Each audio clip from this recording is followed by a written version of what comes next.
Hey guys, what's up? Welcome to the first chapter on basics. Over here, I'll be starting out with the basics of the human body.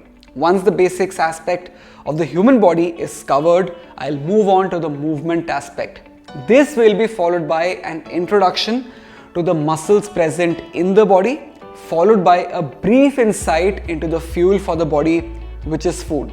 And I'll end the chapter with a lowdown on sustainable fitness. So let's kickstart this chapter with the basics of the human body.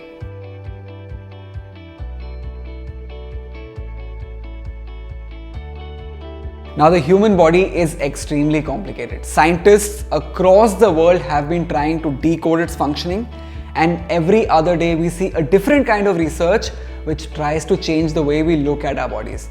Now, if we keep the research apart, there are certain aspects of the human body that are straightforward, and those aspects form the basis of our understanding as well.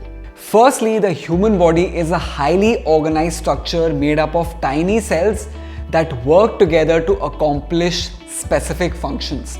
If I talk about the numbers, then there are about 37.2 trillion cells in a fully grown human body. Secondly, the human body has a skeletal system. This skeletal system is composed of bones, ligaments, tendons, and joints. The skeletal system is supported by a nervous system and a muscular system. If I specifically talk about the muscles, then the human body has more than 600 muscles, with the glutes or the muscles in the buttocks region being the largest muscles of the body.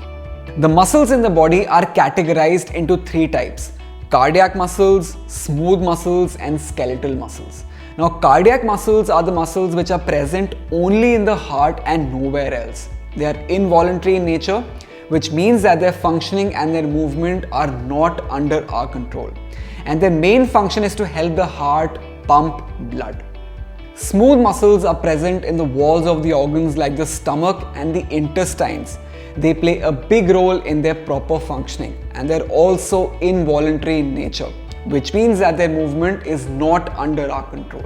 And finally, the skeletal muscles are attached to the skeleton. They are voluntary in nature, which means that we can control their movement. All throughout this graphy, I'll be only talking about the skeletal muscles.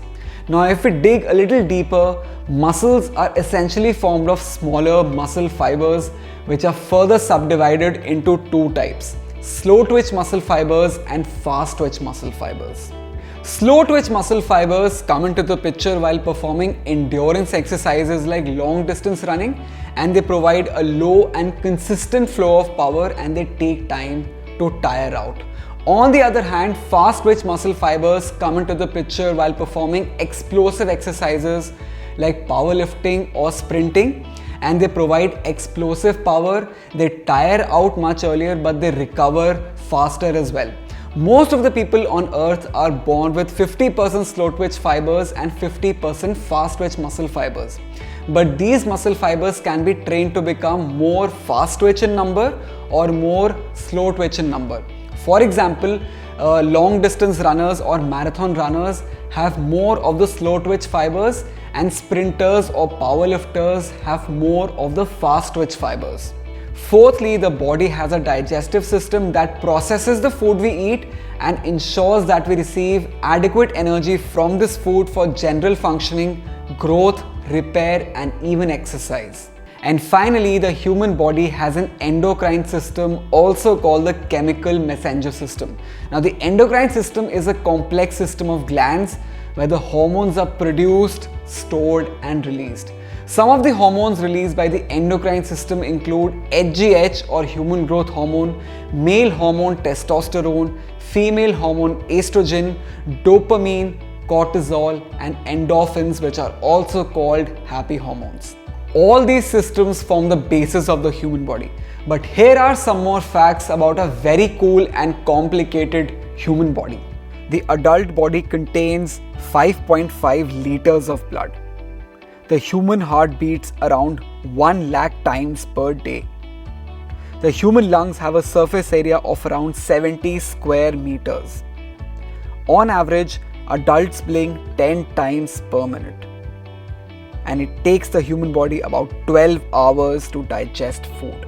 Now let's move on to the movement aspect.